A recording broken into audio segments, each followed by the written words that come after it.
성가대에 참 우리의 위로가 되고 또 마음에 큰 평안을 가져다주는 귀한 찬양 너무너무 감사합니다. 그렇습니다. 하나님은 우리의 산성이 되십니다. 우리 요새가 되십니다. 우리 희망이 되십니다. 우리 힘이 되십니다.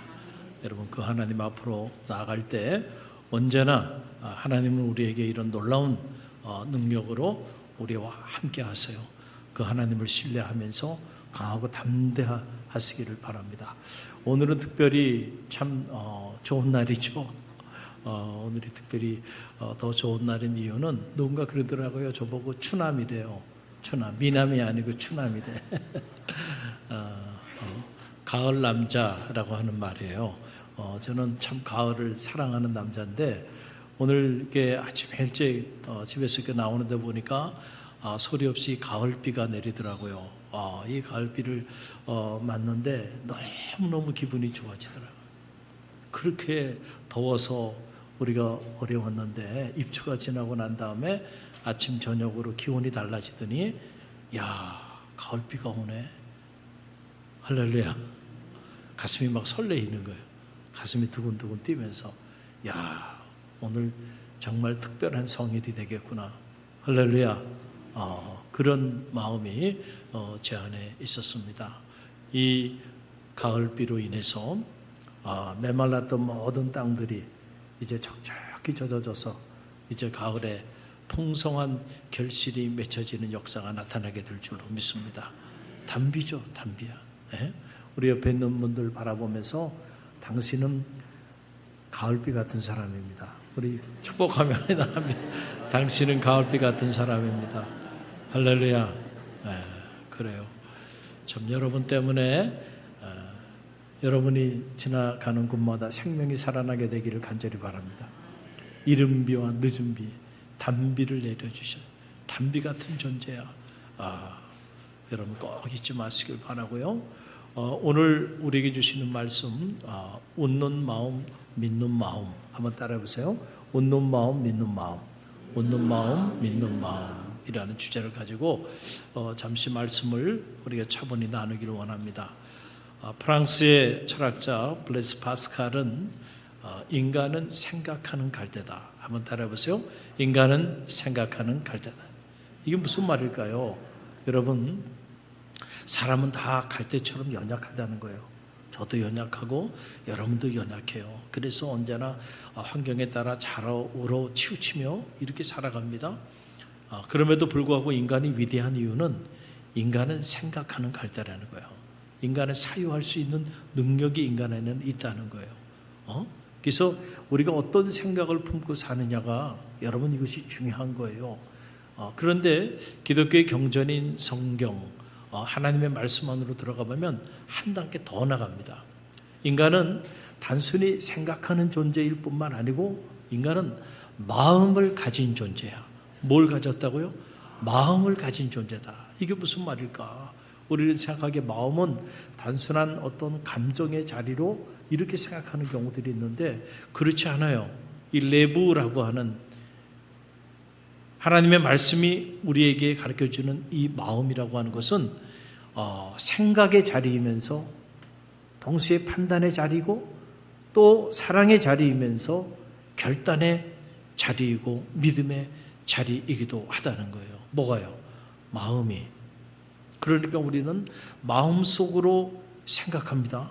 이걸 성경은 마음의 생각이라고 말을 하는 거예요. 마음속으로 판단합니다. 마음속으로 계산합니다.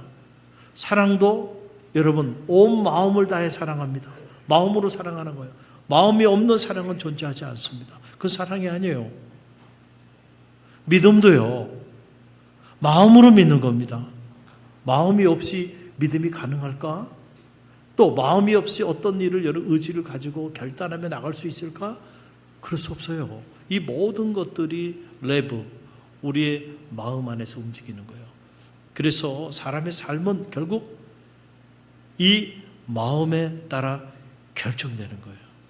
그래서 하나님이 지혜서인 잠언을 통해서 뭐라고 말씀하여 주셨어요? 무릇 지킬 만한 것보다 내 마음을 지키라. 생명의 근원이 이에서 남이라고요. 생명의 근원이 어디서 난다고요? 마음에서 나요. 오늘 여러분이 예배의 자리에 나오셨어요. 잘 나오셨습니다. 한 주 동안 참 분주하게 힘든 시간들 보내셨어요.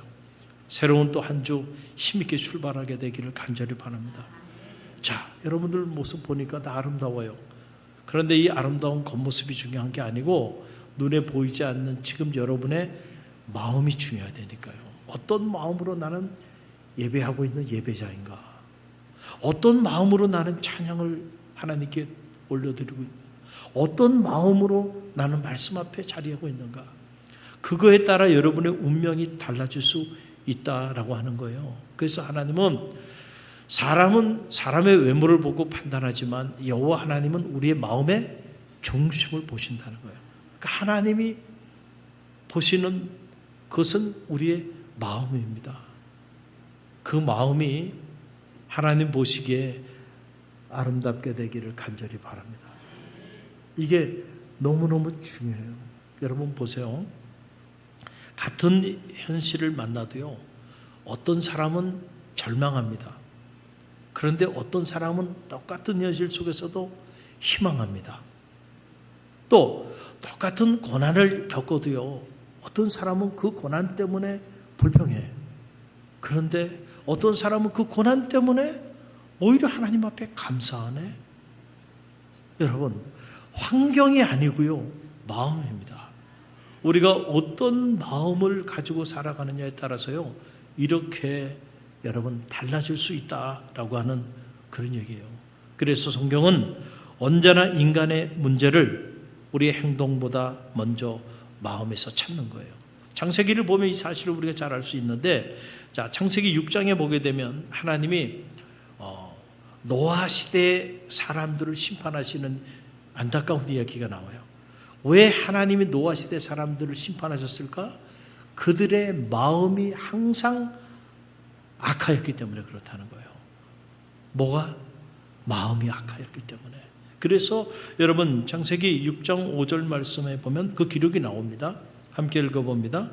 사람의 죄악이 세상에 가득하고 그의 마음의 생각의 모든 계획이 항상 악할 뿐임을 보시고. 왜 하나님께 심판하셨을까? 그 이유는 다른 게 아니에요. 그들이 뭐 외모가 못생겨서 좋은 옷을 입고 살지 않아서, 좋은 집에 살지 않아서 그런 게 아니에요. 사람들의 마음의 생각의 계획이 항상 악할 뿐임을 보셨어. 그래서 하나님께서 결국 그 시대 사람들을 심판하게 된 거예요. 또 홍수 심판 이후에 하나님께서 여전히 사람들의 마음을 살피셨는데 보니까 여전히 그 마음이 크게 바뀌진 않았다는 거예요. 여러분 그게 창세기 8장 21절에 보면 나오는데요. 창세기 8장 21절 함께 읽어봅니다. 사람의 마음의 계획은 어려서부터 악함이라 그랬어요. 우리는 많은 계획들을 가지고 나가고 있어요. 그런데 여러분 그 계획이 선하게 되기를 간절히 바랍니다. 그런데 사람들이 악한 계획들을 가지고, 악의를 가지고 이런저런 일들을 도모하고 계획하며 나가고 있었다라고 하는 그런 사실이에요. 바로 이것이, 이런 마음이 여러분 인간의 삶을 무너뜨리게 한 단초가 되었다는 걸 우리는 알아야 해요. 그래서 창세기는 인간의 역사를 마음의 역사로 읽습니다. 그래서 여러분 가만히 보세요. 가인이 왜 예배하다가 자기 동생 아벨을 쳐 죽이는 이런 끔찍한 살인마로 전락하게 될까요? 이 끔찍한 동생을 쳐 죽이는 사건이 일어나기 전에 먼저 그의 마음에 어떤 마음을 가진 거예요? 예배를 드리다가 하나님이 자기와 자기 제물은 받지 아니하고 아벨과 그의 제물은 연락하는 모습을 보면서 마음에 화가 치밀어 올랐어요. 그래서 시기하는 마음, 분내는 마음, 그리고 동생에 대한 상대적인 박탈감, 자존심이 무너져 내리기 시작했어요. 그러니까 그 마음을 컨트롤하지 못하고, 아니 하나님 앞에 제사하다가 어떤 마음을 품어요? 이놈의 자식 내가 반드시 죽이리라. 여러분, 우리가 하나님 앞에 예배하면서도 이런 끔찍한 마음을 품을 수도 있다니까. 마음을 잘 관리하지 못하면 가인이 품어야 될 마음을 품어야지. 이런 마음을 품으니까 결국 그가 끔찍한 살인마로 전락돼 버리고 마른 거예요. 우연히 어떻게 하다 보니까 바벨탑을 쌓은 게 아니에요. 인류가 그 마음이 교만해진 거예요. 그 마음이 타락한 겁니다. 그 마음이 오염된 거예요. 우리의 이름을 하늘에 닿게 하자 말이죠. 그래서 쌓아오른 게 바벨탑 아닙니까? 그래서 무너진 거죠. 결국은 그 마음 때문에 문제가 된 거예요. 여러분, 오늘 우리 시대를 인공지능 시대, 그렇죠? 문명의 이 발전의 속도라고 하는 것은 하루 자고 일어나면 또 바뀌어 있고 자고 일어나면 또 바뀌어 있고 얼마나 빠른 속도로 변화되고 발전돼 가고 있는지 몰라요. 그러나 여러분, 우리의 마음은 어떻습니까? 우리의 마음은 그렇게 아름다운 모습으로 점점 더 성화되어 가고 있나요? 아니야. 여전히 우리의 마음은 불안해. 여전히 우리의 마음은 두려움으로 가득해. 근심과 걱정, 염려로 가득하고, 그리고 우리의 마음에는 시기와 질투, 분냄. 그래서 그 마음 때문에 우리가 서로 갈등하고 분쟁하고 싸우고 다투고 제어되지 않는 탐욕의 노예가 돼가지고요. 그리고 살아가고 있는 것을 보게 돼요. 마음의 문제는 여전히 인간이 해결해야 하는 가장 깊은 숙제로 여전히 남아있다라고 하는 그런 얘기예요. 오늘 저와 여러분이 읽은 이 짧은 본문의 말씀, 이 말씀은 아브라함이라고 하는 사람의 하나님 앞에서의 그의 마음을 들여다볼 수 있는 그런 놀라운 말씀입니다.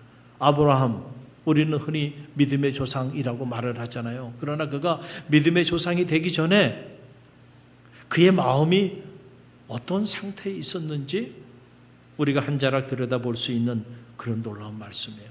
아브라함이 99세가 되었을 때 일입니다. 하나님이 아브라함을 찾아오셔서 아브라함에게 말씀하십니다. 뭐라고 말씀하시냐면 내년 이맘때 사라가 아들을 낳을 것이다. 내년 이맘때 사라가 아들을 낳을 거야. 그랬더니 아브라함이 이 소리를 듣고는요, 성경은 어떻게 기록하고 있냐면 그의 마음의 자리를 기록하고 있습니다. 이게 무슨 말일까요? 이 소리를 듣고 아브라함이 입을 열어서 어떤 반응을 보인 게 아니에요. 입을 열어 말하기 전에 아브라함이 마음속으로 아브라함이 어떤 생각을 갖게 됩니다. 여러분, 그 기록이 성경에 보면 나오게 되는데 그게 창세기 17장 17절, 저와 여러분이 함께 읽은 말씀이죠. 함께 읽어봅니다. 아브라함이 엎드려 웃으며 마음속으로 이르되 100세 된 사람이 어찌 자식을 낳을까? 사라는 90세니 어찌 출산하리요. 자, 마음속으로 벨리보라는 얘기예요. 지금 이게 그러니까 아브라함이 소리를 내서 말한 게 아니에요. 그의 마음의 자리를 창세기가 기록하고 있는 거예요. 하나님이 내년 이맘때 내 아내 사라가 아들을 낳을 것이다 라고 하나님 말씀해 주시니까 아브라함이 마음속으로 그 소리를 듣고 어떤 생각을 해요? 아니, 내 나이가 이제 내일 모레면 100세고 내 아내 사라는 경수가 끊어져서 나이가 지금 90세인데 아니 무슨 아들은 아들이야? 불가능한 일이잖아요. 말도 되지 않는 소리를 하나님이 말씀하시네. 그러면서 비웃었다는 거예요. 여러분, 우리는 때때로 하나님의 음성을 들을 때 이런 아브라함 같은 마음을 가지고 있을 때도 있어. 아니 지금 내 형편이 이런데 무슨 소리 하는 거야? 저 말도 되지 않는 불가능한 이야기를 하고 있네? 그러면서 속으로 비웃는 거야.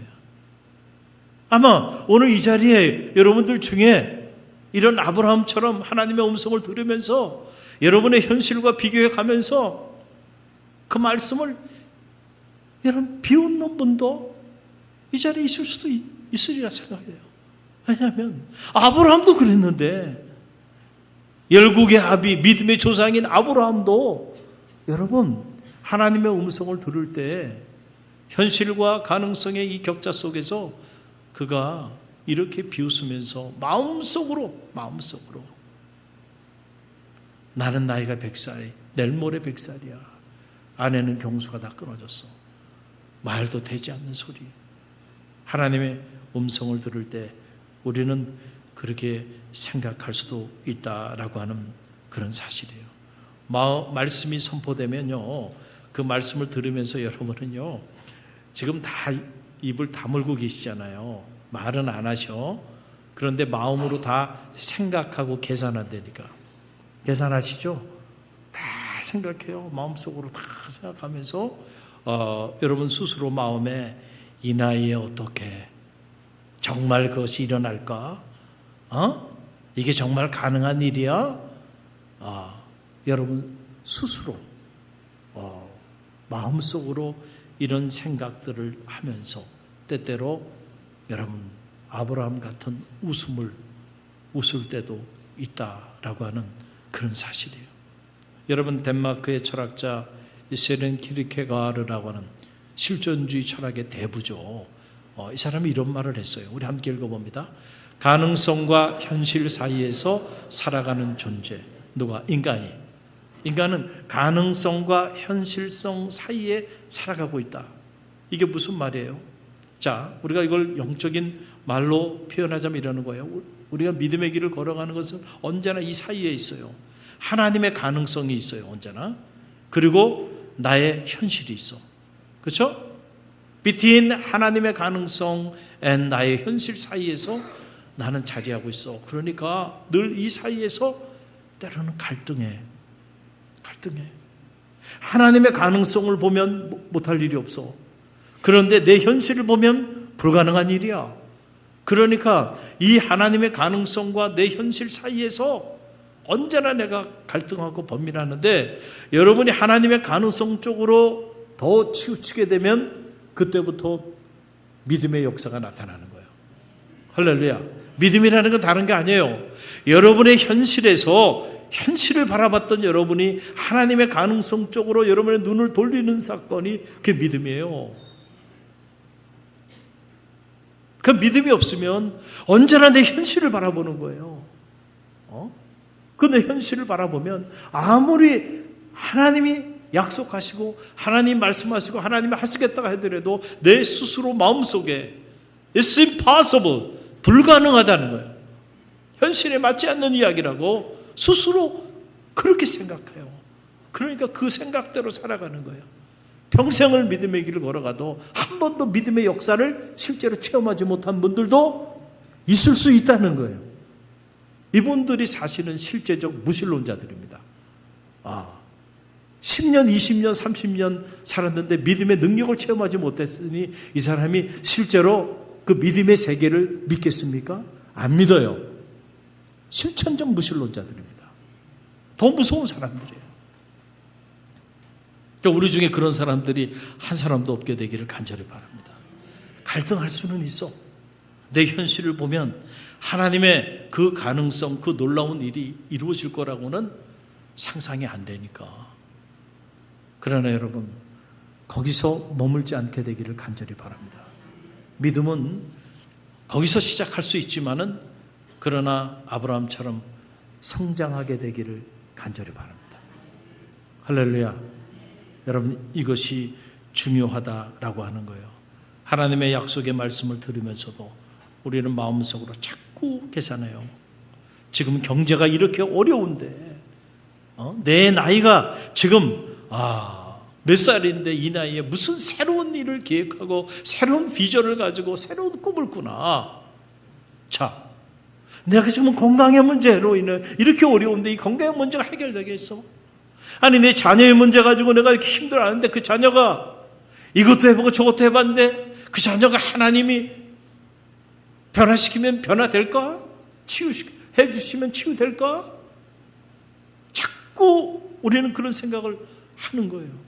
오늘 우리가 정동원 전도주의를 앞두고 특별히 대신자를 하나님 앞에 봉헌하는 그런 주의를 보내고 있는데, 아니 내가 새 영혼을 이름을 기록하고 하나님 앞에 봉헌하면 정말로 하나님이 그 영혼을 변화시켜 주실까? 정말로 그렇게 믿는 사람은요, 여러분 봉헌합니다. 하지 말라 그래도 봉헌해요. 그런데요, 믿지 않으니까, 아브라함처럼 믿지 않으니까 해봐야 소용없는 거야. 그러니까 생명이 살아나지 않는 거예요. 믿음으로 순종하며 나가보세요. 내 믿음대로 될지어다. 틀림없습니다. 오늘 우리에게 필요한 건 다른 게 아니에요. 믿음이에요. 그의 주님께서 뭐라 그랬어요? 이 약한 세대요, 내가 너희와 얼마나 함께 하겠느냐? 제자들에게 하신 말씀 아니에요? 내가 너희에게 믿음을 보겠느냐? 왜 악한 세대가 되냐면 믿음이 없는 세대가 되기 때문에 악한 세대가 되어가는 거예요. 믿음이 없는 사람이 아니라 믿는 사람이 되시기를 간절히 바랍니다.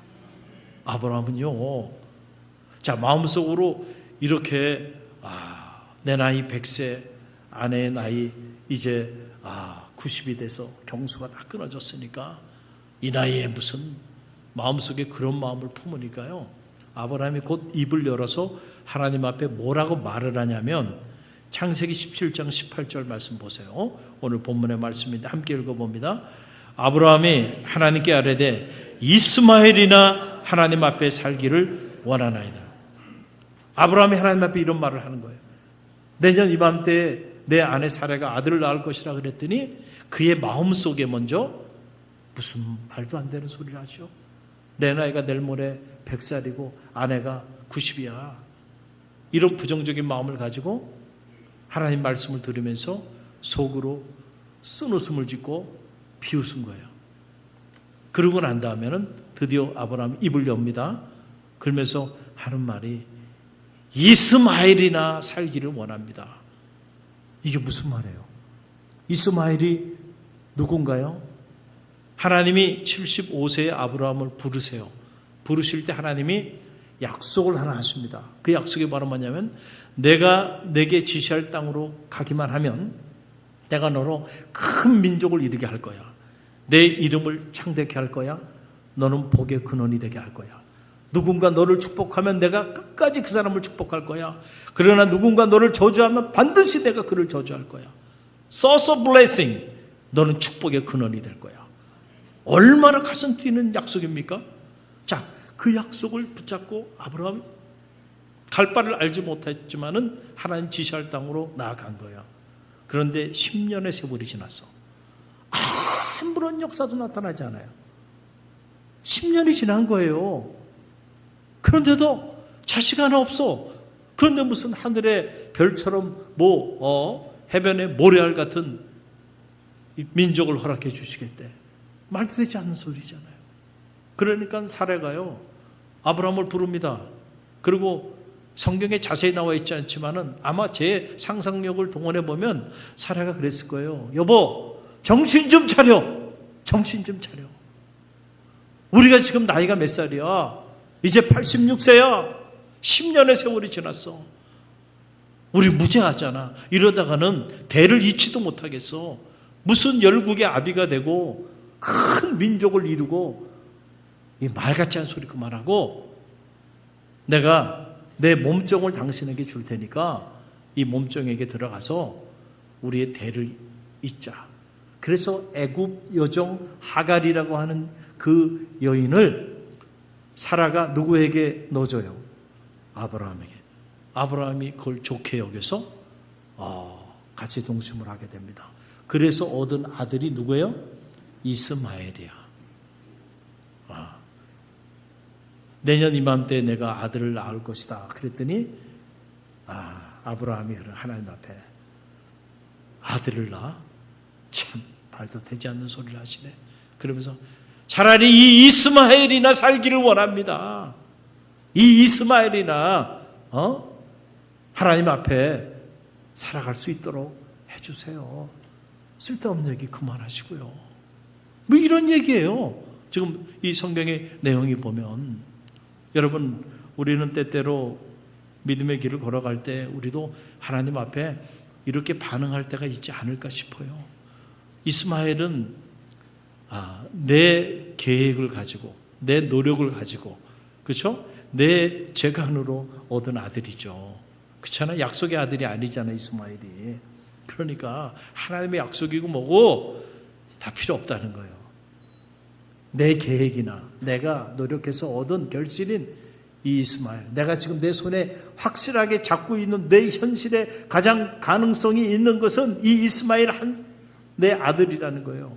이 아들이나 잘 되기를 바랍니다. 다른 거는 이제는 더 이상 기대도 하고 싶지도 않습니다. 라고 하는 그런 얘기예요. 여러분, 독일의 문호 게테는 이런 유명한 말을 했어요. 우리 함께 읽어봅니다. 사람은 자신이 가진 것에 안주할 때 더 이상 성장하지 않는다. 여러분, 어떤 삶의 자리에 있든지 간에 안주하지 않게 되기를 간절히 바랍니다. 그렇죠? 저도 늘 하나님 앞에 기도해요. 제가 하나님이 저에게 몇 살까지 살게 하실지는 모르겠지만은 그러나 하나님 부르시는 그날까지 절대로 한순간도 안주하지 아니하리라. 할렐루야. 늘 새벽 이슬 같은 주의 청년의 마인드를 가지고 늘 새로운 하나님의 역사를 이어가기를 열망하며 기도해요. 여러분도 그러시길 바랍니다. 할렐루야. 안주하는 순간 죽는 거예요. 그렇죠? 이미 여러분이 붙잡고 있는 그 현실에 그냥 이스마엘이나 잘 되면 그만이지 무슨 새로운 무슨 아니에요. 하나님은 여러분을 통하여 오늘도 새 일을 행하시길 원하십니다. 그래서 저와 여러분을 오늘 새날을 주셨고 오늘 저와 여러분에게 오늘이라고 하는 새로운 이 날 새 생명을 가지고 살아있게 하신 거예요. 할렐루야. 여러분, 이 믿음이 여러분 가운데 흔들리지 않게 되기를 간절히 바랍니다. 이런저런 이유 때문에 하나님 말씀을 듣는 때 이스마엘이나 잘 되길 바랍니다. 그러고 있지 않게 되기를 간절히 바랍니다. 하나님은 아브라함을 통하여 열국의 아비가 되게 하고 믿음의 조상이 되게 하기 위하여 하나님은 놀라운 일을 행하고 있는 거예요. 그래서 하나님의 언약의 말씀은 인간의 현실의 기초에서 이루어지는 것이 아니고 하나님의 가능성을 통해서 그 미래를 열어가시는 거예요. 할렐루야. 그래서 결국 100세가 됐지만은 그러나 하나님이 아브라함에게 그 말씀 그대로 아들 이삭을 주셨는데 그 이삭의 이름이 그가 웃었다는 거예요. 할렐루야. 비웃었던 누가? 아브라함. 비웃었던 사라가 이제는 여러분 다른 차원의 웃음을 갖게 돼요. 할렐루야.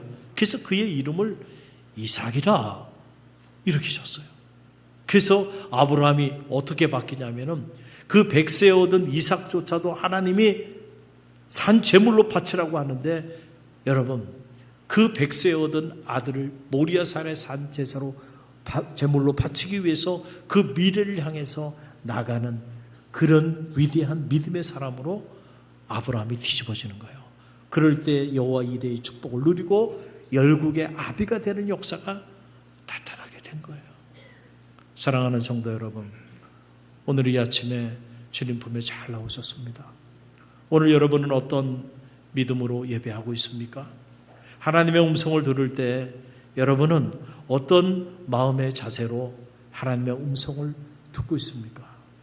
이 자리에는 육신의 질병으로 어려운 가운데 있는 이들도 있고 경제적인 문제로 힘든 분들도 있고 자녀의 문제 때문에 잠 못 이루는 밤을 보내는 분들도 있고 또 사업의 문제 때문에 어려운 가운데 있는 분들도 있어요. 또 맡겨진 사명, 이 사명을 감당해야 될 텐데 감당할 능력이 없어서 늘 공허한 삶의 자리 가운데 있는 이들도 있을 수 있어요.